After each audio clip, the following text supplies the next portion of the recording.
there, it's Camila here again, and today I'm going to do a video about clay, polymer clay and air dry clay.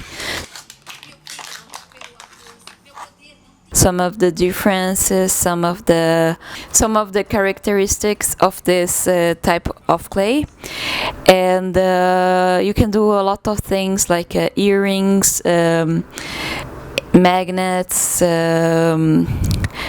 pins, trinket dishes, and it's a lot of fun. So with no further ado, let's get started.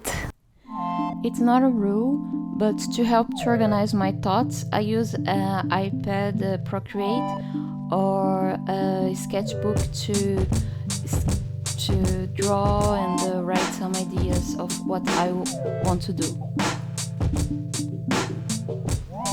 So I will start showing you some of my polymer clay.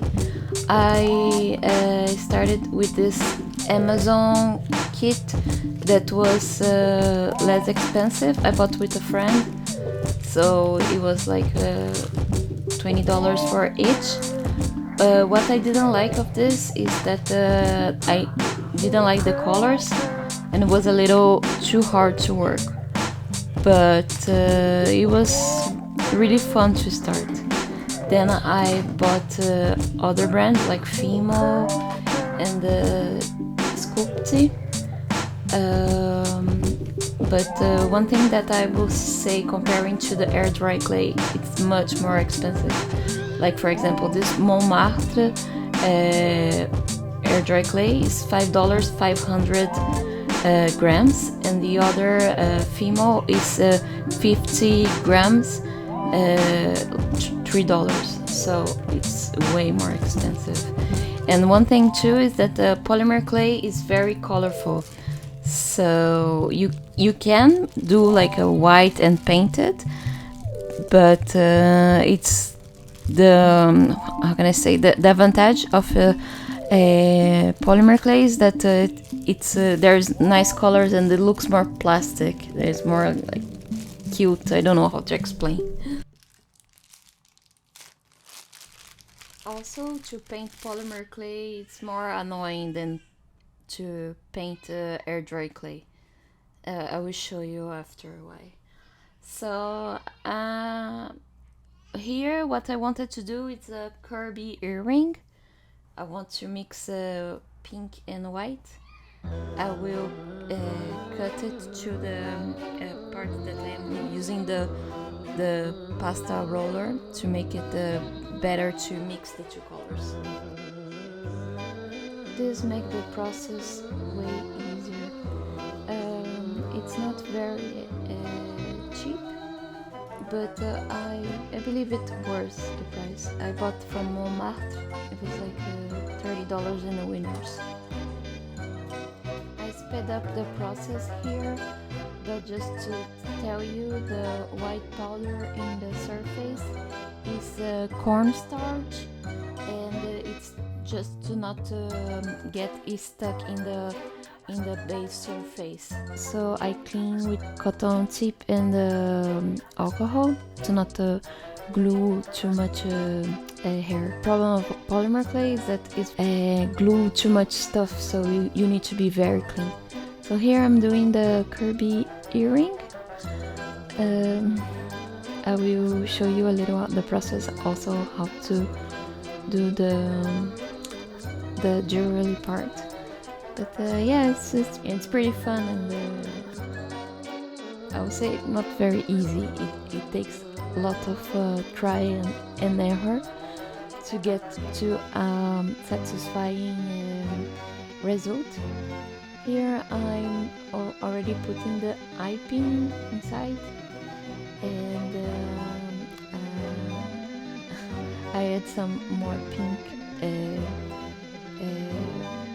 to the color because it was too pale.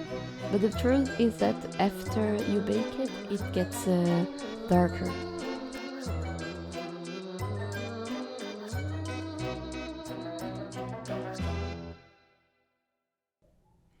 Here doing other stuff like the Mario Kart interrogation point, and the Kirby Star.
Here I'm starting glazing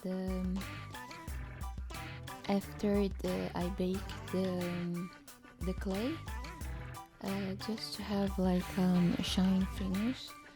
You can glaze with a special varnish. Using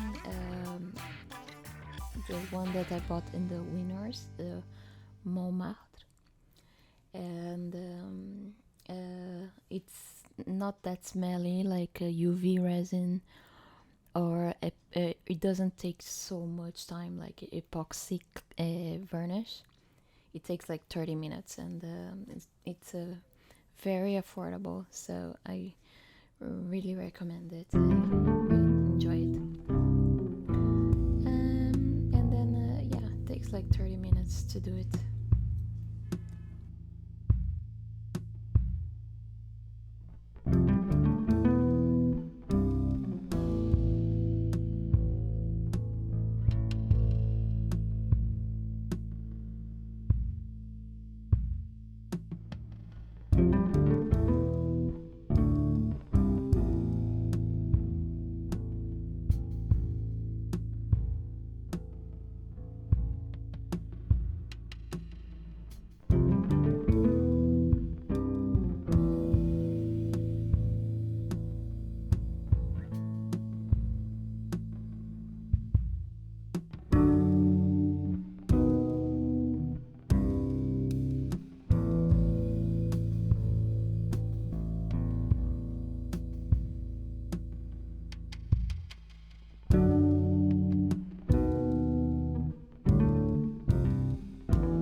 And now the best part, you can wear it.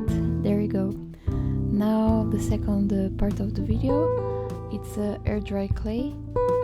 Air dry clay, it looks more like argile, like ceramic, like in French we say argile, different than polymer clay that looks more like a Play-Doh. So honestly, I prefer, even though it's messier, the air dry. I kind of like the texture. The worst part of air dry clay is that it takes too long to dry. It can take like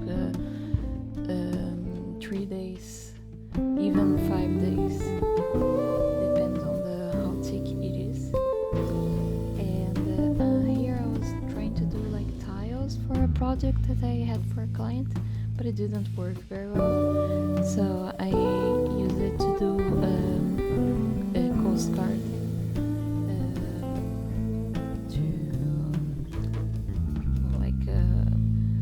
More like decoration, and yeah, I'll say it's a lot of try and error.